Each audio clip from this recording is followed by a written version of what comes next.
Pessoal, vamos falar um pouquinho agora em operações com imóveis. Isso vai abranger o quê? Aluguéis e também venda de imóveis, que vai ter uma grande diferenciação nisso. Pessoa jurídica já paga imposto sobre aluguéis e venda de imóveis.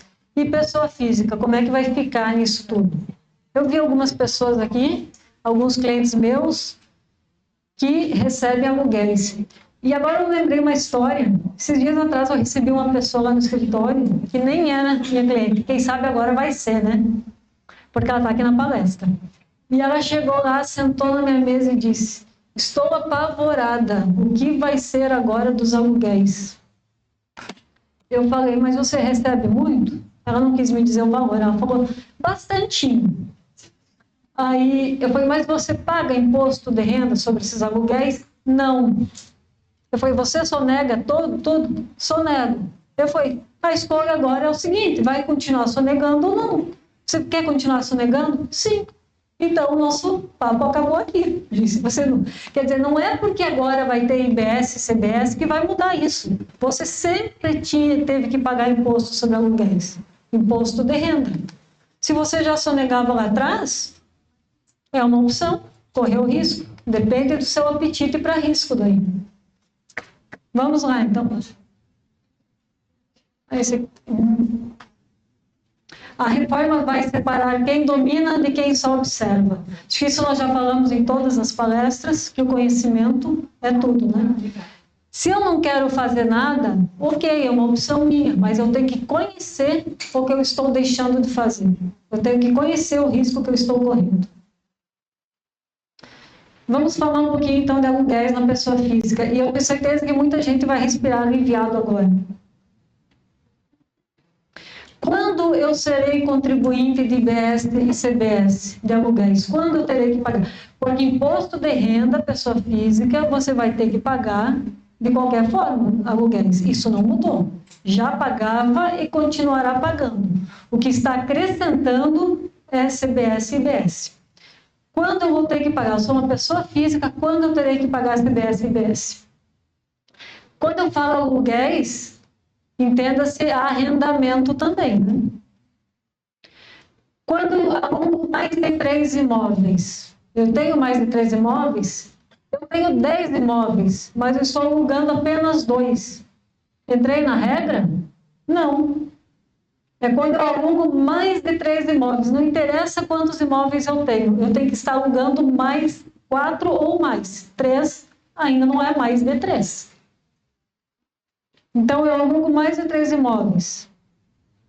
Eu recebo mais de 240 mil de aluguéis por ano, olhando o ano anterior. Então, aqui, vejam bem, é alugar mais de 3 imóveis e receber mais de 240 mil por ano. Não é ou um ou outro, é os dois. Se eu alugo 2 imóveis e recebo 300 mil, não enquadrei. Se eu alugo 5 imóveis, mas recebo 200 mil por ano, também não enquadrei. É um mais o outro. Isso tem que ficar bem claro, tá? Então, estou no ano de 2028. CBS, IBS, está vendo? Eu olho o quê? O meu ano calendário anterior. Ultrapassou 240 mil, tenho mais de 3 imóveis, sou contribuinte. E aí tem mais uma regra. Também poderá ser contribuinte de CBS e IBS se no próprio ano calendário eu exceder 20% dos 400 mil, que dá 288 mil hoje. Então, quer dizer que esquece mais de 3 imóveis, esquece isso aqui, esquece os 2. Se durante um ano eu receber mais de 288 mil de aluguéis, eu passo a ser contribuinte já naquele ano. Aí não me interessa mais quantos imóveis eu tenho. Então, eu tenho 2 regras a observar. Ano anterior e ano atual. Beleza, chegou 2028, olhei meu ano anterior, não tenho mais de 240 mil recebido, não recolho IBS. Entrei em 2029. Quando chegou em setembro de 2029, eu ultrapassei os 288 mil, que é os 20% excedente aqui. Aí eu passo no mês seguinte a ser contribuinte do IBS e CBS naquele ano. Não interessa quantos imóveis eu tenho. Terminou esse ano, eu olho para o ano anterior de novo.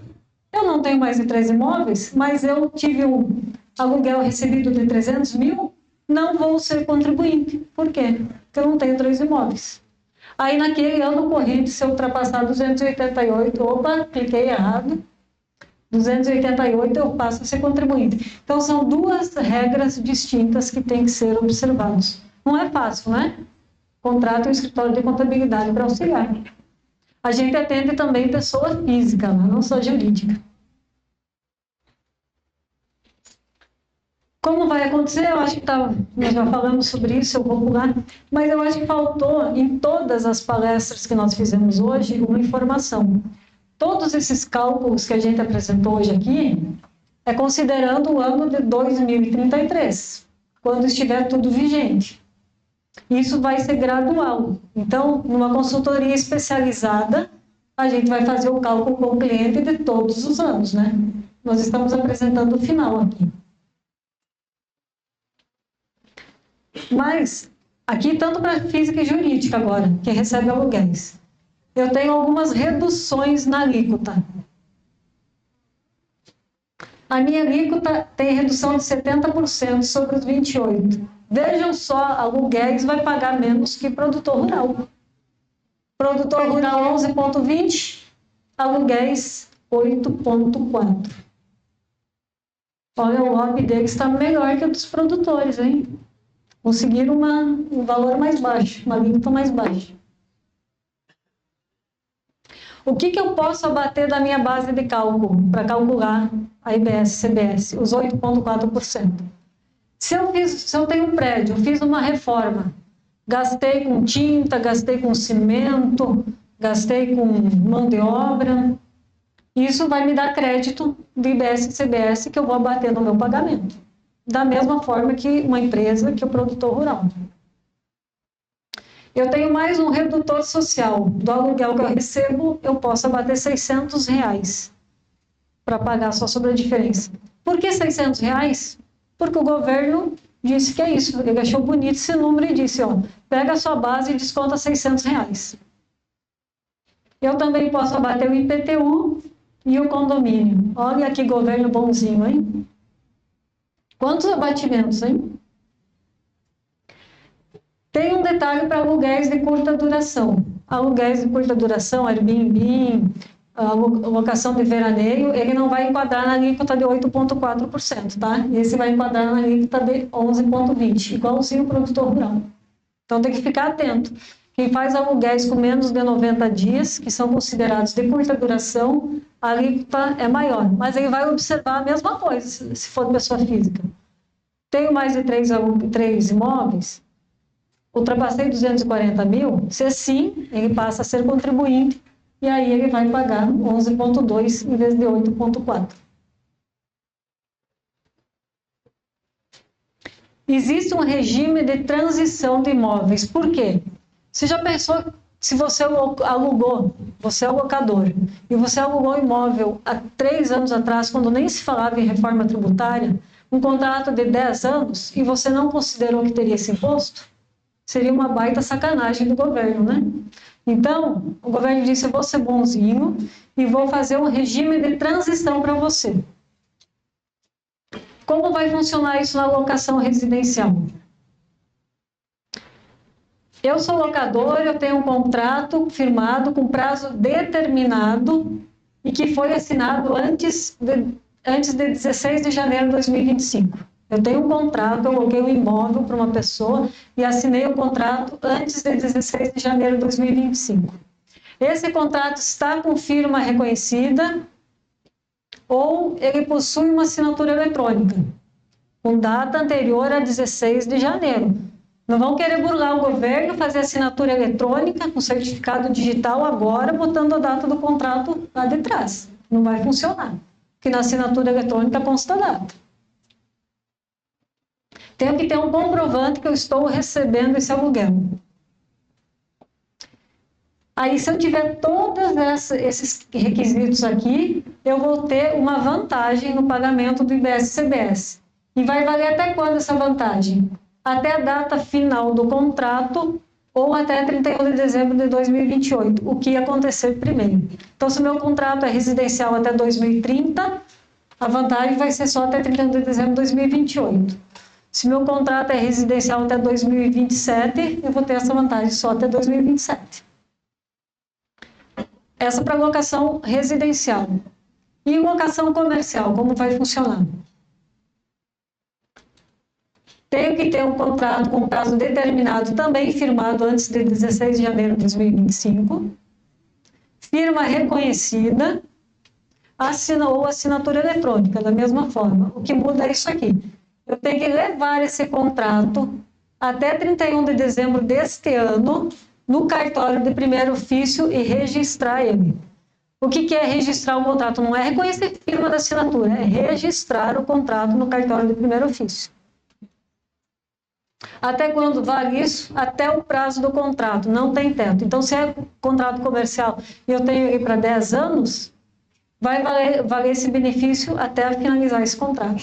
E qual é esse benefício? Vocês estão lembrados que BS, CBS 8,4%, ok? Para quem tem tudo isso, quem atender todas essas regras, vai ter essa vantagem aqui. Recolhimento de IBS de 3,65%. Então, vai baixar praticamente 5%. Não vai ter direito a créditos. Se eu reformei meu imóvel, eu não tenho direito a créditos. Vai ser 3,65% cheio. Não vai ter aquele redutor social de R$600, aquela maravilha que o governo deu. Recolhimento definitivo. E se for uma pessoa jurídica, vai ter que manter uma contabilidade segregada. Lá na sua contabilidade vai ter que constar os imóveis que não têm esse regime e os imóveis que têm regime separadamente. É uma vantagem para quem já tinha um contrato firmado antes da reforma tributária. Que baixa 5% o imposto, né? Pessoal, lembrando aqui mais uma vez que imposto de renda continua recolhendo normal. E agora, uma empresa que tem aluguéis de imóveis. Vamos fazer um exemplo aqui. Hoje, se a empresa aluga R$25 mil de imóveis por ano, por mês, paga PIS e COFINS, paga imposto de renda, paga contribuição social, chega de um total de R$2.832 de imposto. Como vai ficar após a reforma? Aluguel 25 mil, CBS e IBS, que vai substituir o PIS e COFINS, 2.100, imposto de renda e contribuição social é a mesma coisa, 4.020. Beleza, né? Aumentou 41% os impostos de quem loca imóveis. Isso na pessoa jurídica. Não é pouca coisa não, né? Vocês vejam que é CBS e IBS que está substituindo PIS e COFINS, como ela vai dar um aumento considerável aqui. E agora, eu sou pessoa física e vou virar contribuinte de CBS e IBS. Como era antes e como vai ficar depois? Antes da reforma, 25 mil, eu pagava somente imposto de renda, para quem não sonegava, né? R$5.800. Pós-reforma, eu vou continuar pagando imposto de renda igualzinho e vai acrescentar CBS e IBS, 2.100, chegando a 7.900. Então, um aumento de 36,2% do que eu vinha pagando. E aí eu penso, e agora, o que é vantagem fazer? Levo esses imóveis para pessoa jurídica, deixo na pessoa física? Como é que fica uma comparação pós-reforma, eu alugar esses imóveis numa pessoa física ou eu alugar esse imóvel, mesmo imóvel, na pessoa jurídica?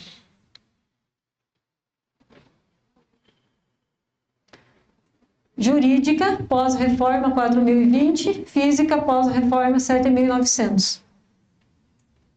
Continuar na física fica 96% mais caro. Então, quem tem muitos aluguéis, vale a pena, de fato, ir para a pessoa jurídica. Só que, assim, o que tem que ficar bem claro aqui, se eu alugo na pessoa jurídica, esses imóveis têm que estar na pessoa jurídica. Não é simplesmente eu ter 10 casas na minha pessoa física, abrir uma empresa, constituir uma empresa com atividade de locação e começar a cobrar os aluguéis para a pessoa jurídica. Não. Esses imóveis têm que estar na pessoa jurídica. E aí tem o custo de TBI e outros mais. Talvez a Adriana, que vai palestrar depois, acho que ela vai entrar um pouquinho nessa parte. Mas assim, já era sabido antes da reforma que aluguéis na pessoa jurídica é mais barato. Só que as pessoas mantêm na física porque elas sonegam. Mas o governo está criando algumas novidades que nós vamos falar adiante, que talvez vai forçar quem recebe aluguéis fazer uma pessoa jurídica. Como vai funcionar a venda de imóveis agora? Como funciona hoje uma venda de imóveis na pessoa física? Eu comprei por 100 mil, vendi por 150, eu tive um ganho de capital de 50 mil, vou pagar imposto 15% sobre 50 mil, famoso ganho de capital. Morreu o assunto. Agora, como vai funcionar? Continua esse imposto. Esse imposto de ganho de capital continua, vai ser acrescido do CBS-IBS. A alíquota reduzida de 50%, então, se a alíquota padrão for 28%, na venda de imóveis vou pagar CBS-IBS de 14%, fora o ganho de capital. E quando a pessoa jurídica será contribuinte na venda do imóvel? Eu tenho um imóvel e vendi, eu tenho que pagar CBS-IBS? Vamos ver. Vai. Meu assistente, por favor.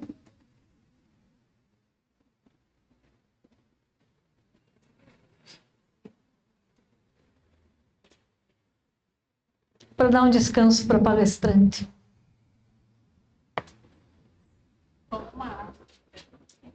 Mas essa nova é babada.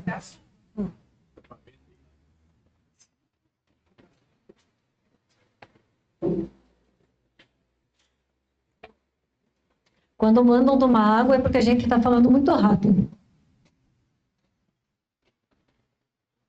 Então, quando eu serei contribuinte de CBS-IBS na venda de um imóvel, pessoa física? Se eu vender mais de 3 imóveis distintos no ano anterior ou no próprio ano. Gente, eu vi uma cliente minha aí que chegou a fazer assim, porque ela vendeu só 2 por ano, ela não vende 3. Então, se eu vender mais de 3 imóveis distintos no ano anterior ou no ano corrente, eu passo a ser contribuinte de IBS-CBS? Depende se esses imóveis estão no meu patrimônio há menos de 5 anos. Então, o que o governo quer pegar aqui? Exatamente aquela pessoa que constrói para vender, mas ela está fazendo isso na pessoa física e não na jurídica. Constrói 1, 2, 3, 4 casas e vende em 2, 3 anos e vai vendendo e construindo, vai vendendo e construindo. Ela vai passar a ser contribuinte da CBS-IBS. Agora, eu tenho 5 imóveis, mas estão no meu patrimônio há 10 anos e eu resolvo vender tudo esse ano, não tem problema, eu não serei contribuinte de CBS-IBS. É só se meus imóveis estão no meu patrimônio há menos de 5 anos. Então, 3 imóveis que estejam no meu patrimônio há menos de 5 anos. Não é uma coisa tão fácil de acontecer. Eu acho que é só realmente para a pessoa que está comprando e vendendo. E se eu recebi 10 imóveis de herança? Recebi herança e resolvi vender. Recebi agora em fevereiro e chegou em setembro. O governo está uma loucura. Eu resolvi morar para os Estados Unidos. Quero vender todos os meus imóveis. E aí? São 10 imóveis que eu recebi em herança esse ano. Eu sou contribuinte, então não de CBS-IBS? Não. Por quê? Porque vai valer a data de aquisição do de cujos, de quem te passou a herança. Então tem essa vantagem também. Se você recebeu um imóvel de doação, um imóvel de herança, a data a ser considerada, os últimos 5 anos, é a data que a pessoa que passou para você comprou esse imóvel. Mas tem uma vantagem isso aqui para pessoa física e jurídica. Eu tenho um redutor de ajuste na venda de imóveis. Vamos supor que eu me enquadrei, eu vou pagar CBS-IBS. O governo deu umas reduções aqui.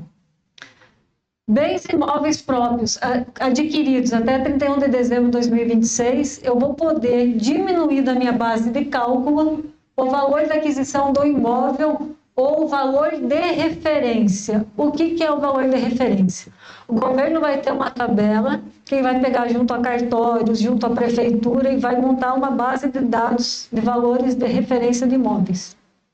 E aí, Se você adquirir esse imóvel antes de dezembro de 2026, na hora que você for vender, você pode usar ou o valor da aquisição ou o valor de referência para bater a sua base de cálculo. Eu já vou mostrar um exemplo que vai facilitar. Agora, bens imóveis adquiridos a partir de 1 de janeiro de 2027, eu não tenho mais essa opção. Eu sou obrigado a usar o valor de aquisição do bem para abatimento.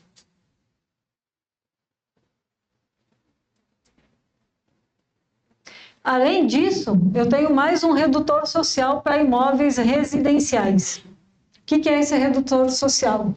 Se eu vender um imóvel residencial novo, na venda eu posso abater 100 mil da base de cálculo. Então, se eu vender por 300, eu abato 100 mil, tributo 200. E se eu vender um terreno, 30 mil da base de cálculo. Mas isso aqui pode ser utilizado apenas uma vez por imóvel. Então, eu comprei um imóvel novo. A pessoa lá já usou esse abatimento quando ela vendeu para mim. Eu não usei esse imóvel, ele continua novo. Eu vou vender para um outro, eu já não posso utilizar isso aqui, porque o primeiro já utilizou. Vamos ver como é que fica um cálculo na prática de um bem adquirido até 31 de dezembro de 2026 e um bem adquirido após 1º de janeiro de 2027. É o mesmo bem, comprei por 500 mil, vendi por 900 mil. O valor de referência dele, que a Receita Federal me disse, é 600 mil. Qual seria a minha base de cálculo aqui? 900 menos 500, que seria 400 mil. Mas o governo me deu a opção de eu diminuir do meu valor de venda ou o custo de aquisição ou o valor da referência. Qual é maior aqui?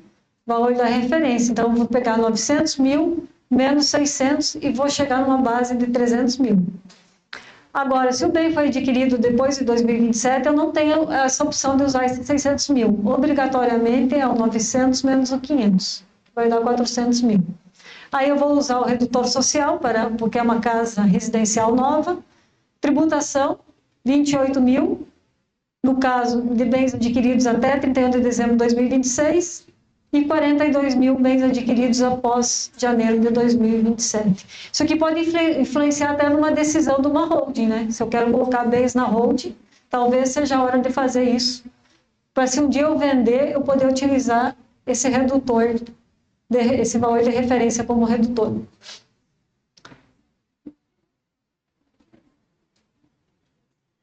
E agora, a maior polêmica dos últimos tempos do Instagram. Alguém já ouviu falar desse CIB? Vão cobrar aluguel dos filhos que moram com os pais. O que é esse CIB? Saiu uma instrução normativa, não lembro se foi final de agosto ou início de setembro, dizendo que o cadastro imobiliário brasileiro, que já existe para bens imóveis rurais, vai ser estendido também para imóveis urbanos. Então, cada imóvel que você tem, cada imóvel vai receber um número. O CIB é o CPF do imóvel. Cada imóvel vai ser identificado com um número. E o governo vai fazer essa tabela de valor de referência desse imóvel, através desse número. Ele vai pegar valores de prefeitura, valores de negociações de cartório. Cada imóvel vai estar lá na Receita Federal identificado com um número. Número 1, valor de referência 100 mil. Número 2, valor de referência 200 mil. E o que vai acontecer com isso? Até aí, nada mais. A instrução normativa fala apenas isso. Vou criar um cadastro e vou fazer um valor de referência. O que está se pensando quanto a isso? Eu vendi um imóvel. Mas eu combinei com o comprador para não me dar muito imposto, eu vendi por 500, mas vamos fazer a escritura por 200 mil. Vai lá no cartório, faz a escritura por 200 mil. Mas se o valor de referência for 400 mil e o governo resolver te notificar e dizer, me comprove que a venda foi realmente de 200 mil.